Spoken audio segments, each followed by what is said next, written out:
तो हेलो दोस्तों, कैसे हैं आप लोग। फिर से मेरा ये रीडिंग चैलेंज में आप लोगों का बहुत स्वागत है। तो लास्ट टाइम का लास्ट पेज में हमने ऐसा पढ़ा था कि शाबाश अम्मी डैडी ने कहा। अब तुम उन ज़्यादातर लोगों की भाषा बोल रहे हो जो कभी मेरे लिए काम करते थे। वो लोग जिन्हें मैं तो या तो नौकरी से निकाल दिया या जिन्होंने खुद नौकरी छोड़ दी। तो मुझे लगता है इससे आगे बहुत मज़ा आने वाला है, क्योंकि इसमें बहुत इंटरेस्टिंग स्टोरी लिखी हुई है जो सच में रियल है।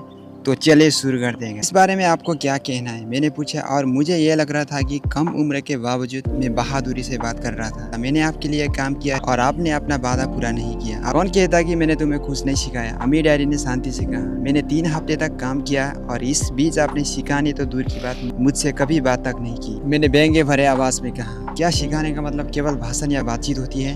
अम्मी डैडी ने पूछा। और क्या, मैंने जवाब दिया। इस तरह से वो तुम्हें स्कूल में सिखाता है, उन्हें मुस्कुरा कर कहा। परंतु जिंदगी तुम्हें इस तरह नहीं सिखाती है, और मेरी ये मानना है कि जिंदगी सबसे बढ़िया टीचर होती है। ज्यादातर तक जिंदगी आपसे बातें नहीं करती। हर धक्के के जरिए जिंदगी आपसे कहती है जग जाओ, मैं तुम्हें कुछ सिखाना चाहती हूँ। ये आदमी कैसे बेसिर पैर की बात से कर रहे हैं। मैंने अपने आप से पूछा, जिंदगी अगर मुझसे धक्का देती है तो इसका मतलब ये है कि जिंदगी मुझसे बातें करती है।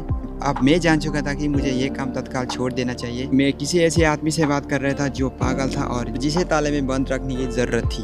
अगर तुम जिंदगी के सबक सीखते हो तो तुम्हें इससे बहुत फायदे हुए। अगर तुम्हें ऐसा नहीं करते हैं तो जिंदगी तुम्हें लगातार धक्का देती रहेगी। लोग 2 चीजें करते हैं। कुछ लोग जिंदगी के धक्कों को सहन कर चले जाते हैं, बाकी लोग गुस्से हो जाते हैं और जिंदगी धक्का दे देते हैं। परंतु वो धक्का देते हैं अपने बॉस को, अपने काम को, अपनी पत्नी को, अपने पति को।